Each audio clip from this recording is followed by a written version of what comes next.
Greetings, fam. Greetings. This is Reverend Sinclair here, a weekly podcast. I've decided to go ahead and do it on do the audio, so we could just relax and practice our listening skills. And once we do a visual, sometimes we get caught up in, oh, what does he have on? What does he look like? What's the background and all that kind of stuff. So let's just relax for a moment. And this will be a good supplement to your weekly family meetings that I hope that you will start engaging in. All right, so we're gonna for the whole years, engaging in life-changing ministry to boost your personal and economic prosperity. And I know over the years you're used to people telling you about financial literacy and prosperity and all that kind of stuff, but they really don't know what they're talking about. Or let me just say, I'm going to go deeper than that. I'm going to look at the holistic approach from the individual, starting with the foundation of the individual, to get our minds right, to get our bodies right, so that way we will, excuse me, we get a well-rounded approach on life. And basically it's discovering your purpose.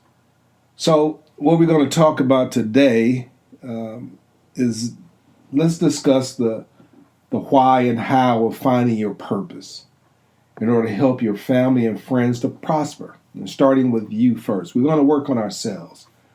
And if you go to the website, powerthroughunity.org, I have the membership section there, and it will pretty much take you through the process of the course structure. I have different courses there that you can look at.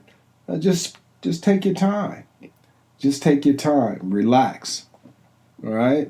Just relax. So we're going to talk about the weekly family meeting, and that's in the 12-week literacy, 52-week literacy course that's on there. I think that's and then that way you could, I recommend you download it, and that way you guys could sit down as a family. It's a nominal fee. We need cash flow to make this thing work, to spread the word. I've been doing this for quite some time. I even put a new video up that's like less than a minute. It's for you to look at. So if you indulge in this process here, I guarantee that it will be life-changing for you. And there's some things that I can't, I can only tell you so much. But this is an educational ministry, and as you go through the material, the light bulb is going to come on. And today, and you can, I'll be sending out the flyer shortly, so that way you can look at it. But one topic I want to discuss briefly is discovering the truth about motivational speakers and feel-good preachers, and how their message may actually be detrimental to your overall spiritual growth and subconscious personal development. Spirituality versus religion. And when you go to the orientation course, I go into more detail with that. And this is basically a self-study course. I do lectures and so forth to try to supplement it. But one thing I learned about when I was in law school was basically how to teach myself. So the material is there. You have to be a reader. A lot of people say, oh, there's a lot of reading. I don't know what to say. You just got to spend some time developing your mind. The mind is like just like you play basketball, you get into physical fitness through exercise, and reading and stimulating your mind keeps exercise, keep that Alzheimer's away.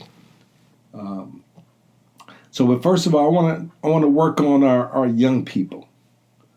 I want to start with our young people, because they have challenges that we didn't have. A lot of us didn't have when we were growing up. And I just want the young people to give them a sanctuary, if you will. The home should be the sanctuary for your children, so they can find that peace and comfort and be able to stimulate their mental growth. That's where it should take place. The person, had a discussion about the type of schools that, whether you send them to a private school or a public school. Of course, if you send them to a private school, that environment is nurtured and developed to be a certain way. But even then, no matter where you send your child to school, they need to have, some children are self-motivated. They need to have that environment that helps to motivate them. And that's where the parents come in and develop that nurturing environment, because a lot of them are going through some different challenges that we didn't have when we were growing up. The peer pressure, the social media stuff that's going on, but we want to teach our children to be leaders and not followers. We want them to be able to spend some time with themselves and not always have to be around someone else or have to be stimulated by some outside interest so they can feel good about themselves. And whether or not they get likes or friends and so forth, that will come in time. But the most important thing is for them to be able to love themselves, and with individuals too, to spend some time with themselves, because they're going through some challenges, and that's what the family meeting is all about. So you can stay in touch with your children and see what they're going through in their life, and let them know that this is just a brief phase of their life, but this is where they should be getting that foundation. That foundation. That's what the school should be able to help them to read and write and be able to think critically by reading different books and so forth. So that way they can develop that mind while they're young. So because if you don't do this when you're young, when you get to be an adult, it's going to be pretty hard on you. And we don't teach our children to think about that. All they thinking about is having fun and going to class and hanging out with their friends, and they're not thinking about their future. Have them look at their future self. What is it that they want to do with their life? And this is the best time to do that, because when you're young and you're a teenager, you look at a person that's 65, 75, 80 years old. They look at that as ancient, and you're an old man, and that's a bunch of disrespect they get from television, from the dominant society, where they don't respect their elders. So and it's feeding off into our communities. But then again, our elders have not been properly educated and trained. Some households have that core foundation and that old school structure and discipline, but a lot of families don't. So we want to get back to the basics. We want to get back to the basics. So and so when I said the motivational speakers and so forth and feel good preachers, it's good to feel good about yourself. But if you don't have an action plan for your life, a purpose, I grew up in the church, but nobody's nurturing your other than telling you some stuff and having you go to Bible study and all that kind of stuff. Unless your parent is instilling in you to be the best that you can be and study hard in school and thrive, to be something in your life, you're not going to get that in church. And then some preachers, I know I was a part of a ministry, and when you try to bring this into the church and so forth, the preacher who wants to be the only person that the people voice they hear doesn't want you to come in and share with the young people anything else, because it takes the focus away from them. And a lot of and there's a message that I have developed, and I also put it in orientation about